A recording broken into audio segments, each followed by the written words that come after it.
Assalamualaikum warahmatullahi wabarakatuh. Selamat pagi semua. Selamat pagi Bu. Gimana kabarnya semua, sehat kan? Alhamdulillah sehat Bu. Apakah hari ini ada yang tidak masuk? Sepertinya di semua Bu. Nah, pada hari ini kita akan mempelajari materi tentang klasifikasi makhluk hidup. Nah, Ibu mau tanya nih, apa itu klasifikasi? Ada Ibu? Oke, kasih jawabannya. Klasifikasi adalah menggolongkan atau mengelompokkan.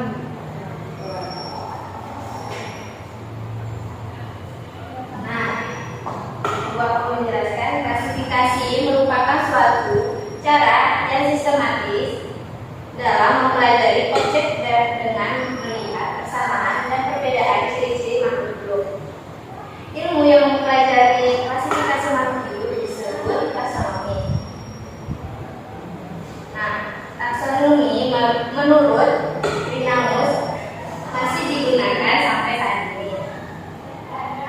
Nah, di sini ada tahapan klasifikasi. Tahapan yang dilakukan beliau yang pertama, identifikasi ciri-ciri makhluk hidup, mengelompokkan berdasarkan persamaan yang ditemukan. Lalu, apabila dalam satu kelompok ditemukan perbedaan, maka individu tersebut bisa dipisahkan dari kelompok. Lalu, ada urutan takson dalam klasifikasi. Nah, dalam sistem klasifikasi makhluk hidup dikelompokkan dalam suatu tingkatan atau takson. Dalam takson, makhluk hidup dikelompokkan berdasarkan persamaan ciri-ciri yang umum hingga khusus. Nah, bila semakin sedikit persamaannya, maka semakin jauh keragatannya. Nah, di sini ada contoh susunan takson. Yang pertama ada tip, domain, ada kingdom, ada filum, ada kelas atau kelas, ada ordo, ada family, ada genus, dan ada spesies. Nah, di sini ada kunci identifikasi. Kunci determinasi merupakan petunjuk yang dapat digunakan untuk mengidentifikasi kelompok maupun jenis organisme. Nah, di sini ada contoh kunci identifikasi atau kunci determinasi di antaranya. Nah, lalu ada metode penamaan ilmiah. Menurut beliau menggunakan sistem binomial nomenklatur untuk membuat namanya. Lalu ada aturan sistem Brownian nomenklatur terdiri dari dua kata Latin. Kata yang pertama menunjukkan genus, huruf pertama ditulis dengan huruf kapital. Lalu yang kedua, kata kedua merupakan petunjuk spesies yang diawali huruf kecil. Lalu ditulis dengan huruf miring atau digaris bawahi. Lalu selanjutnya ada manfaat klasifikasi. Nah, di sini ada memudahkan mengenal makhluk hidup, lalu memudahkan mempelajari makhluk hidup, lalu mengetahui adanya hubungan kekerabatan antara makhluk hidup. Nah, di sini ada perkembangan sistem klasifikasi. Yang pertama, Indomonera. Nah, anggota Indomonera ini adalah makhluk hidup bersel satu atau uniseluler yang tidak memiliki membran inti atau prokariotik. Nah, pada umumnya organisme ini berkembang dengan cara membelah diri. Lalu anggota Indomonera ini meliputi bakteri, gagang biru atau cyanobacteria. Nah, di sini ada contoh gambarnya ya. Lihat. Lalu yang kedua ada kingdom Protista. Nah, Protista ini memiliki membran inti atau eukariotik, bersel tunggal dan multiseluler. Nah, Protista ini dibedakan menjadi Protista milik hewan atau protozoa, lalu Protista milik tumbuhan atau alga atau ganggang, dan Protista milik jamur. Nah, di sini ada contohnya macam-macam protozoa digambar. Ini ada amoeba,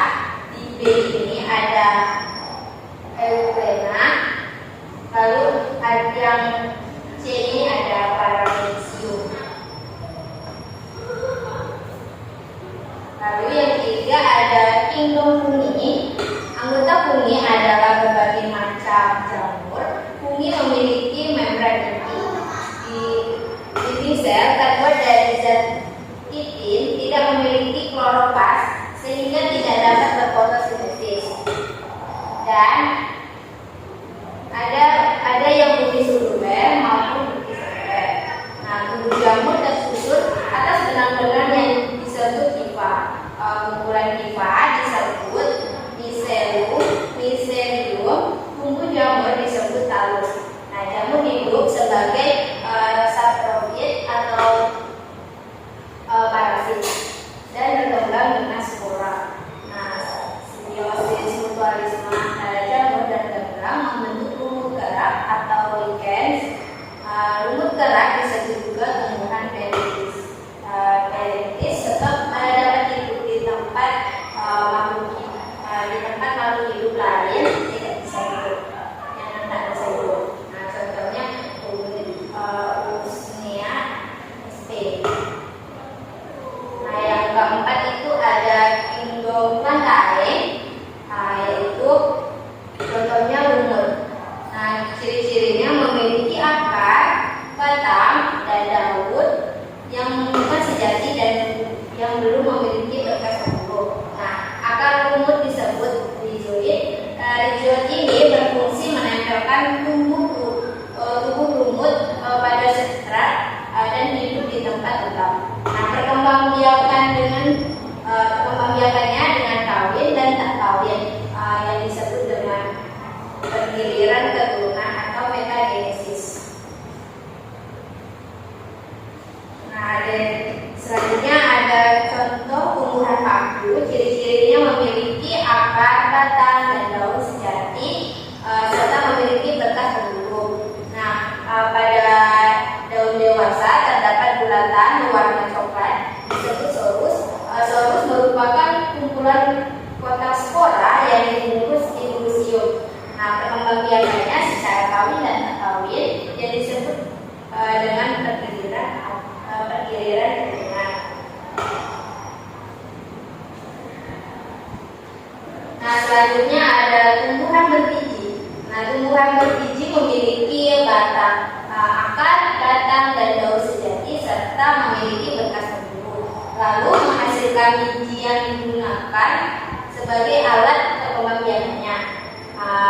Lalu berdasarkan letak bakal bijinya, tumbuhan biji ini dibagi menjadi dua macam, yaitu tumbuhan biji terbuka dan tumbuhan biji tertutup. Nah, tumbuhan biji terbuka atau gymnospermae itu letak bakal biji tidak terlindungi oleh daun buah, tetapi menempel pada daun buah.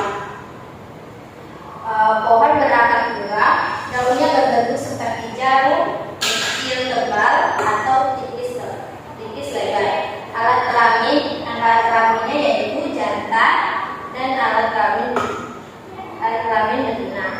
Disebut Strongylos yang mengandung Sporanios. Lalu tumbuhan biji tertutup yaitu Angiospermae, yaitu alat perkembangbiakannya berupa bunga, akar yang memiliki akar, batang, dan daun sudah dapat dibedakan dengan jelas. Nah, susunan tulang daun menyempit, menjari, atau sejajar. Bakal biji terlindung di dalam daun buah, lalu mengalami pembuahan ganda. Lalu ada kingdom Animalia. Nah, di sini ada contohnya hewan invertebrata. Invertebrata adalah hewan yang tidak memiliki tulang belakang. Filum invertebrata yaitu Porifera, contohnya hewan spons. Lalu Coleterata, contohnya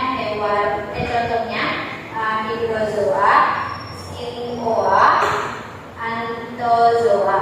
Nah, di sini ada juga contohnya Platyhelminthes, contohnya Planaria dan cacing hati. Nah, contohnya yang selanjutnya bisa dilihat ya dari PT Ibu.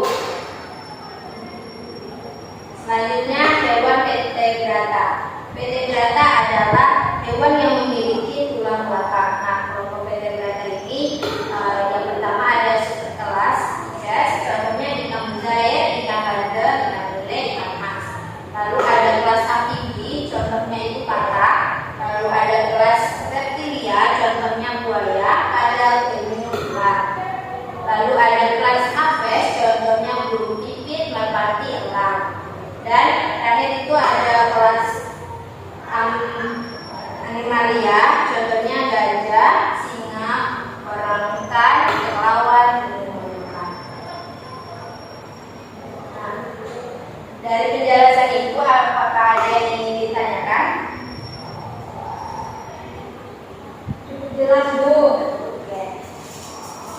Kalau tidak ada yang ingin ditanyakan, itu akan memberikan tugas, yaitu mengamati ciri-ciri makhluk hidup di sekitar tempat tinggal kalian. Nanti, Baik, Bu. nah, jadi kalian membuat tabel nama hewan, misalnya nama makhluk hidupnya, terus kasih ciri-cirinya. Lalu jika sudah selesai, ibu akan meminta kalian untuk mempresentasikan di depan kelas. Jadi ibu meminta tugas ini minggu depan sudah ditunjukkan ya. Ibu. Langsung mau kan? Mampu. Kalau tidak ini Untuk atau individu, Bu? individu. Baik, Bu. Ada yang ingin ditanyakan lagi? Tidak ada, Bu. Kalau tidak ada, sekian dari ibu. Wassalamualaikum warahmatullahi wabarakatuh. Waalaikumsalam warahmatullahi wabarakatuh.